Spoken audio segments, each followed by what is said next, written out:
saya ingin memberikan satu gambaran bagaimana cara kita membentuk karakter itu pada diri kita, ya. Pembentukan karakter itu sebenarnya sangat penting ya dalam kehidupan diri kita, dalam kehidupan sosial kita, ya. Bahkan karakter itu bisa disebut sebagai penentu kesuksesan maupun kegagalan seseorang. Jadi karakter itu jati diri ya seseorang, sifat dasar, sifat asli. Tentu kita ingin seseorang itu punya karakter, punya sifat asli yang memang sesuai dengan nilai-nilai yang diajarkan oleh agama, diajarkan oleh pendidikan, ya, bagaimana kita menjadi orang yang baik, ya itulah yang kita ingin capai dalam pembentukan karakter.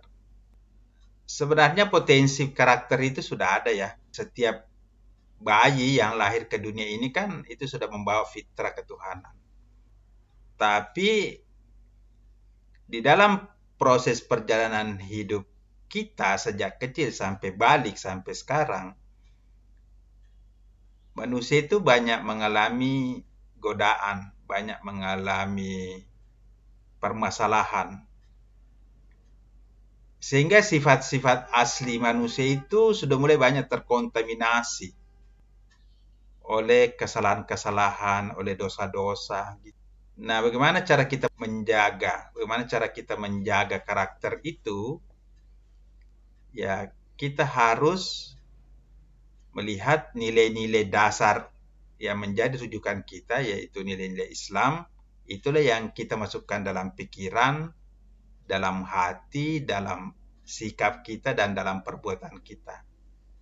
Jadi caranya begitu.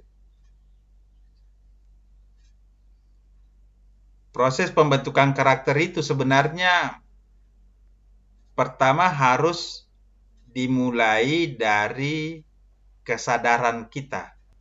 Ya, saudara sekalian, Anda harus punya satu kesadaran di dalam pikiran Anda ingin menjadi orang yang baik. Anda ingin menjadi orang yang hebat. Anda ingin menjadi orang yang sukses. Anda ingin menjadi orang yang bertakwa. Anda ingin menjadi orang yang bahagia. Anda ingin menjadi orang yang sehat. Apalagi ya, Anda ingin menjadi pemimpin. Anda ingin menjadi orang yang pengasih, penyayang, menjadi orang yang bermanfaat bagi sesama, yaitu sudah ada cita-cita, sudah ada di dalam kesadaran kita, ingin menjadi orang yang hebat, ingin menjadi orang yang berkarakter. Ini dulu yang Anda tumbuhkan ya. Ada satu kesadaran Anda ingin menjadi orang yang lebih baik, menjadi orang yang istimewa. Nah, setelah ada kesadaran itu, kemudian Anda cari nilai-nilai yang bisa Anda terapkan. Ya. Jadi setelah muncul kesadaran, kita cari nilai-nilai. Nilai-nilai apa? Ya, dalam pelatihan ini sudah dikasih 5 nilai dasar. Yaitu hubungan diri kita dengan diri sendiri, hubungan diri kita dengan orang lain, hubungan diri kita dengan lingkungan, hubungan diri kita dengan orang tua, dan hubungan kita dengan Tuhan, dengan Allah, pencipta kita, pencipta alam semesta. Ini urutannya boleh berubah-ubah ya. Ini boleh kita tempatkan hubungan dengan Allah sebagai yang paling tinggi, kemudian hubungan dengan orang tua, kemudian hubungan dengan sesama, hubungan dengan lingkungan, hubungan dengan diri. Ya. Ini tergantung ya, boleh berubah. Tapi intinya ada 5 nilai dasar. 5 nilai dasar ini harus kita wujudkan nanti dalam bentuk perilaku.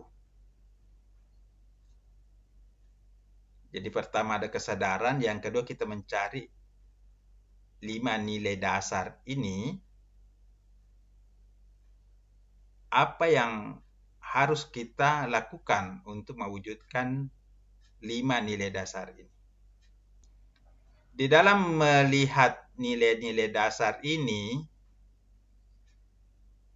Anda betul-betul ada satu keinginan, ketulusan ya untuk menerima nilai-nilai dasar itu masuk ke dalam hati Anda. Ini penting sekali. Jadi pertama ada kesadaran, yang kedua kita memilih nilai-nilai dasar itu, yang ketiga ada ketulusan.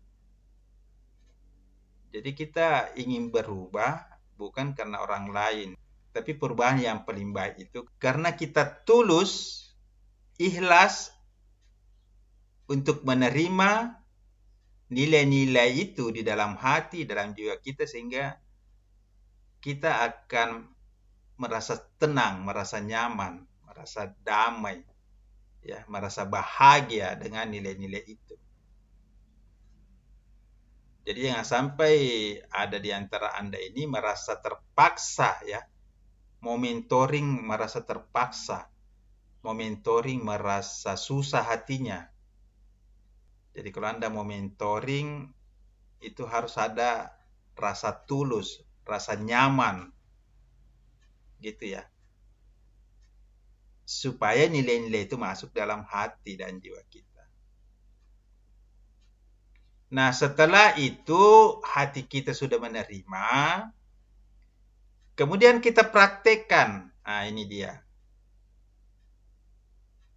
Ada tadi 5 nilai dasar. Hubungan kita dengan pencipta, hubungan kita dengan diri sendiri, dengan masyarakat, dengan lingkungan, dengan orang tua.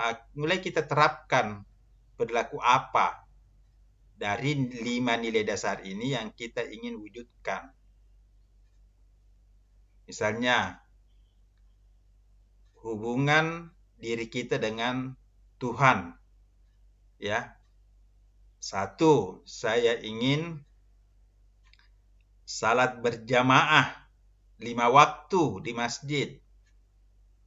Saya ingin mengaji, baca Quran minimal ya 2 halaman, 3 halaman, 5 halaman, minimal 1 juz 1 hari. Nah, itu mulai menjadi perilaku. Hubungan diri kita dengan diri sendiri. Misalnya, saya ingin melakukan olahraga ya 2 kali seminggu. Saya berhenti merokok. Saya berhenti begadang. Saya ingin baca buku, 1 buku 1 hari supaya saya lebih pintar. Saya belajar berkata-kata yang lebih sopan. Itu kalau perilaku kita dengan orang lain itu bagaimana membantu sesama, bagaimana menolong teman, bagaimana kita bekerja sama, bagaimana kita berorganisasi, ya, bagaimana kita bisa bersama orang lain menjadi lebih sukses. Kalau hubungan dengan lingkungan, bagaimana Anda bisa menjaga lingkungan sekitar, menjaga tanaman-tanaman di sekitar kita, tidak membuang sampah sembarangan, tidak parkir sembarangan, itu menjaga lingkungan juga. Saat kita wudhu, airnya jangan biarkan tumpah-tumpah ya. Biasa itu kita lihat ada orang wudhu, kerannya dia buka terlalu kencang airnya, tumpah-tumpah ya. Itu juga pemborosan lingkungan. Atau misalnya kita di rumah, kita mau keluar rumah, kita matikan TV, matikan listrik, kita cek air, jangan sampai ada air mengalir walaupun itu tempat kos. Ya itu kita menjaga lingkungan. Namanya ya.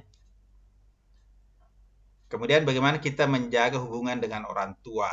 Sangat penting karena ridho orang tua itu adalah ridha Allah. Dan seorang bisa masuk surga, seorang anak bisa masuk surga kalau ada ridho orang tua. Apa itu misalnya membantu pekerjaan orang tua, berhemat, bersungguh-sungguh belajar supaya kita cepat selesai, harapan orang tua cepat terwujud. Oke? Jadi ini 5 nilai dasar kita wujudkan dalam perilaku.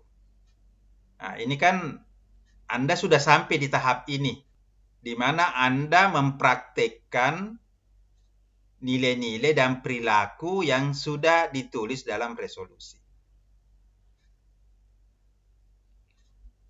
Kemudian yang keempat, tahap berikutnya itu adalah membiasakan. Untuk membiasakan ini, kita mulai dulu melakukan 5 kali mentoring. Jadi 5 kali mentoring ini adalah proses membiasakan. Membiasakan karena ada mentornya yang memantau. Setelah selesai 5 kali, maka Anda nanti lanjutkan sendiri. Misalnya tadi, salat berjamaah 5 waktu. Proses pembiasaan itu dilakukan dengan mengulang-ulang perilaku baru itu sampai terbentuk satu proses di dalam pikiran bawah sadar kita menjadi satu nilai baru dan menjadi satu perilaku baru yang menjadi satu kebiasaan baru. Nah, ini yang diharapkan. Jadi saudara sekalian, apapun kebiasaan baik yang sudah Anda lakukan, saya harapkan nanti Anda terus melanjutkan, membiasakan, dan makin memperkuat perilaku-perilaku baru itu menjadi kebiasaan-kebiasaan baru. Ya, bisa ya. Jadi kemarin itu kan sudah banyak itu yang Anda lakukan. Tapi biasanya kalau kita melakukan satu perilaku baru itu godaannya juga banyak. Godaannya itu juga banyak ya. Tantangannya banyak. Jadi Anda jangan berhenti. Nah, saudara sekalian, setelah kebiasaan itu terbentuk, akan menjadi sifat-sifat baru. Dulu malas ke masjid. Nah, sekarang ini sudah rajin ke masjid. Jadi sifat baru sudah muncul. Dulu suka ganggu temannya. Sekarang ini suka bantu temannya. Berarti sudah muncul sifat baru. Dulu malas belajar, sekarang rajin belajar. Dulu suka parkir motor sembarangan. Suka melanggar lampu merah. Sekarang sudah parkirnya rapi. Kalau lewat di perempatan traffic light, dia berhenti, tunggu hijau baru jalan. Jadi ada sifat-sifat baru. Nah, saudara sekalian, yang terakhir, kalau ada sifat baru, itu kita pertahankan, insya Allah menjadi satu karakter. Jadi karakter itu adalah jati diri. Perubahan yang tadi kita lakukan, proses menjadi lebih baik, dan kalau itu sudah terbentuk dalam hati kita, jiwa kita, dia menjadi karakter. Apa cirinya karakter itu? Pertama,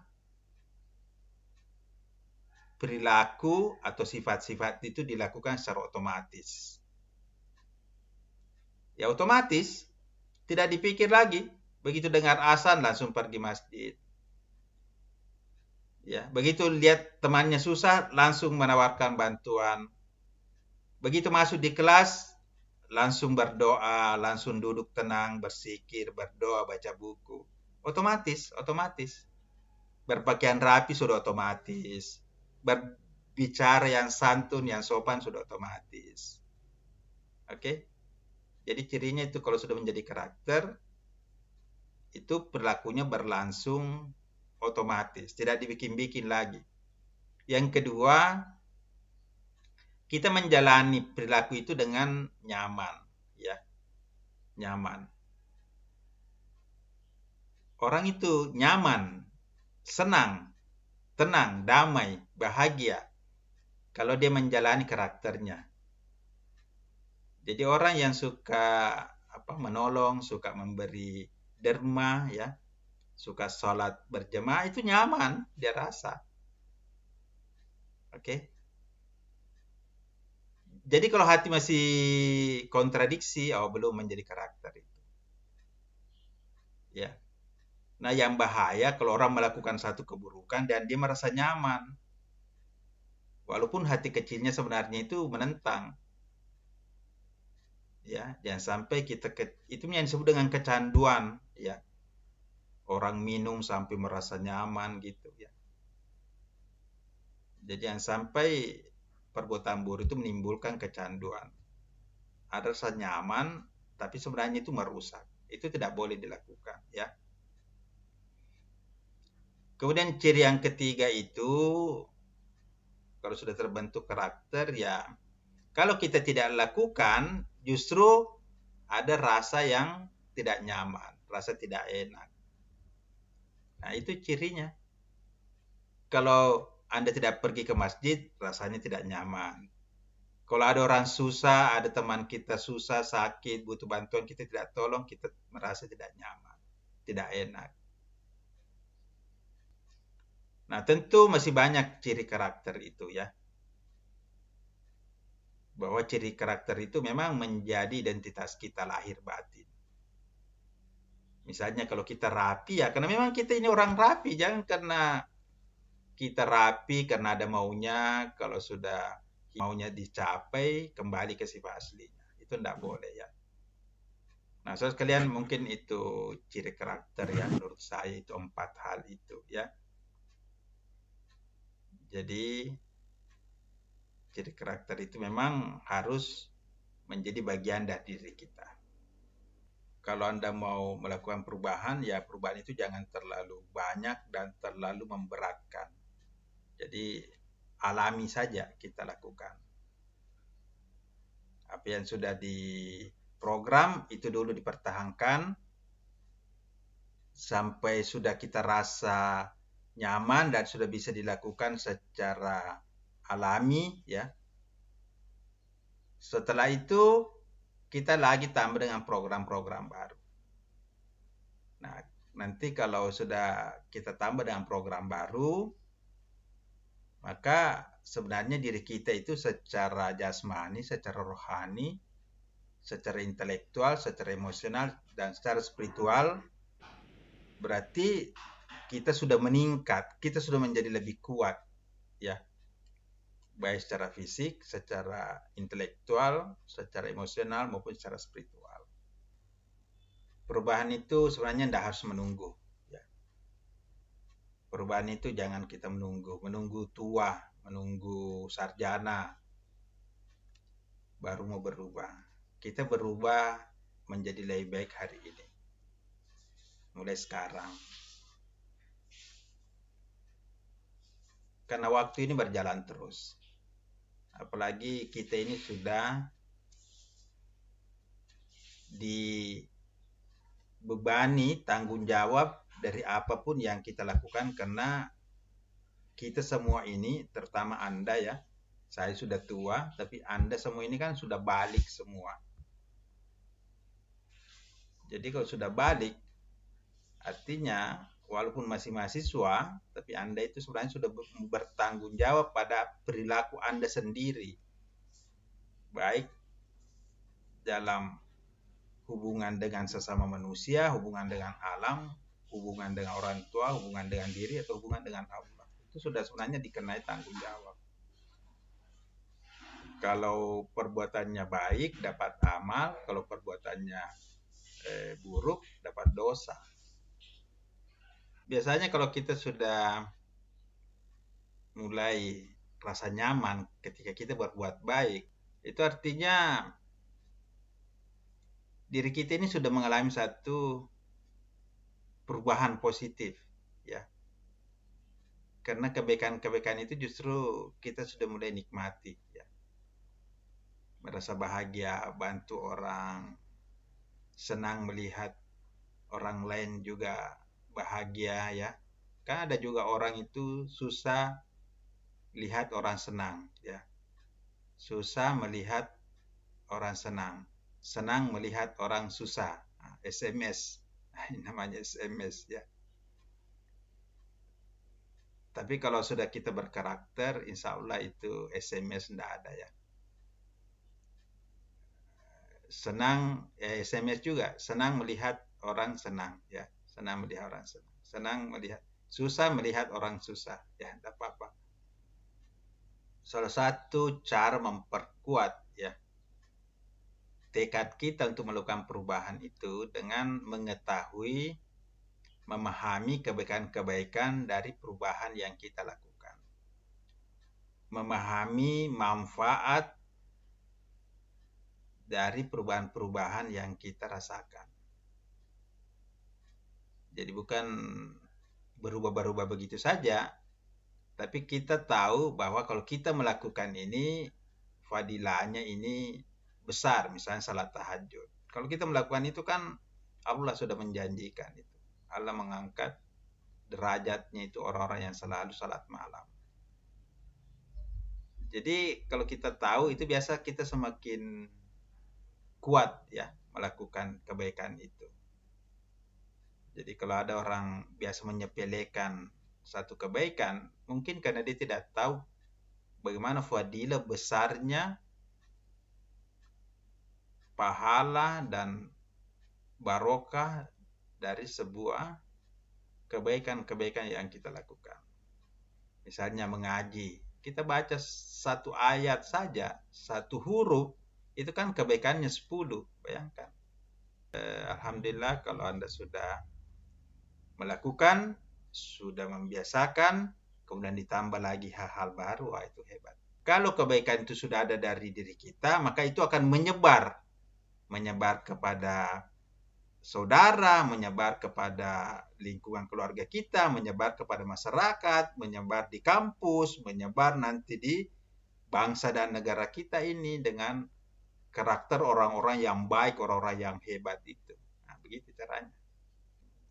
Nah, sekalian saya kira itu pendalaman dari saya untuk Anda lebih paham bagaimana proses terbentuknya sebuah karakter itu. Jadi karakter itu bukan hanya prosesnya 3 hari yang sudah kita lewati, kemudian 40 hari, tapi itu harus Anda lanjutkan nanti menjadi satu proses kehidupan yang berlangsung selama hidup Anda. Jangan bilang tua sudah berarti berkarakter. Karakter itu harus dijaga sepanjang hidup kita. Karena banyak juga orang tua yang kehilangan karakter. Oke, jadi tolong Anda jaga sejak sekarang sampai Anda sarjana, sampai Anda bekerja, sampai Anda berumah tangga, sampai Anda nanti menjadi orang tua ya. Tolong Anda jaga itu karakter.